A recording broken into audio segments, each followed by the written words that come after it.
All right. I'm here with Bob Smiley. Bob?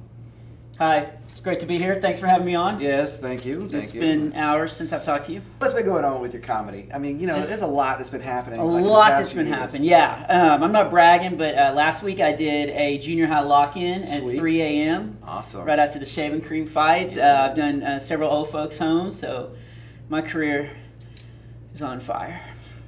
No, it's actually been great. Yeah, a lot of people don't know, but my wife left me and the kids like 3 years ago now, Yeah. and I didn't know what I was going to do with it. I called you, I called a lot of my friends, and just through the grace of God, I felt like maybe after a period of time that it was time to start talking about it. Went out, started talking about it, and I was pleasantly surprised by two things. One, churches were receptive of. I felt like they would think I was too broken, or that because I was part of, even though it wasn't my choice, that, Satan broke up two families and it wasn't anything that I, wanted to be a part of, but it was like a snowball effect that I was a part of it. I felt like I wouldn't be allowed into a church to talk about something that's always been, seen sinful. Because you were scared to... Oh, I was panicked. I thought my career would be over. I worried about the kids and how they were going to, turn out, and, all the things that they were being taught just through actions. And, it was... like my whole world, like seriously, was crumbling in. But that's when it's the reason why they wandered in the desert for so long. They had to learn that they could only rely on God. And my kids and I, we wandered through the desert for a long time, and we were able to rely on God. And so that's my message when I go up on stage. It's still funny, it's still energetic and stuff, and because when I get on stage, I'm kind of hyper, and that hasn't changed. Like I'm really trying to hold on right now. Yeah. I'm trying to follow you. It's but so I'm still full of life. I'm still, everything is especially lately has just been phenomenal, and I've seen God take us through. One of my messages, I talk about how God saved Shadrach, Meshach, and Abednego in the fire and not from the fire. And that was an eye-opening moment, because I'd read that story so many times, but I didn't even think about it. It was truly in the fire.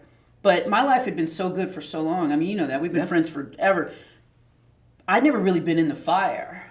And 3 years ago, like my kids and I, we were in the fire. Mm-hmm. And God was right there with us. And a lot of the things He gave us was community. You call and check on me. A lot of my friends would call and check on us. And, people from our church came out of the woodwork to love on my kids and love on me and teach us how to do all the, stuff. Like, I didn't know. I had to teach the kids how to do dishes and laundry. And I was going to say, yeah. I mean, we can do it all now because we have a big pool. But literally we had to learn how to, why isn't the vacuum cleaner working? Oh, because it's got stuff all in it, and you got to clean that out every once. I didn't know that. You get stuck in the hose, right? You get stuck in the hose, and I didn't know we had a cat. That kind of stuff. And so but honestly, it's been a crazy wild ride, but God's carried us through it, so it's great. And now my show dates are, I don't want to say my career is better because of it, because I don't want to be like, comedians are like, well, how do I be successful? Get a divorce. This is a little sad thing. I do impersonations, as you know. Do you? I do a couple of them, but I was just curious, which impersonations you might do. Do you ever put any in your act? I don't. You keep calling me, going, we should do something, and I'm like, I don't do impressions. Is there anybody from the CCA that you might impersonate? I'm trying to think. I don't do impressions. That's what I was telling you as we were walking down. I was Marty? Marty Simpson? I could, but how much tape do you have? Because I have to do an hour and a half merch pitch. And then he loves you, Marty. I love you, Marty. I really do. So how can people get a hold of you? Is it your name? I'm sure Marty's going to put my cell phone number out on.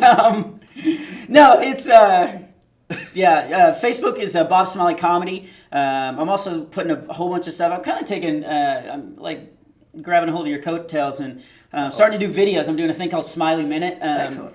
And so that is it's just basically a look at all the weird news that's happened, each week, and I make little commentaries on that. So that's on YouTube. So that's Bob Smiley 12, because I got on YouTube before I thought it was going to be popular, and I was like, what? My basketball number is 12, so I just put Bob Smiley 12, and then it became this thing, and I was like, oh, can't change it now. Why did I just Bob Smiley comic? I know. Mine is Smooth B 023. So okay, yeah, because 23 was my favorite number. Yeah. So it stuck, and then I was like, oh man, I can't put my actual name in there. Well, Snapchat same way. I got on Snapchat just because to keep up with my kids, and we would send stuff, and so I was Bob. I'm Bob Snapper Chat. which is like the most unprofessional like Snapchat name.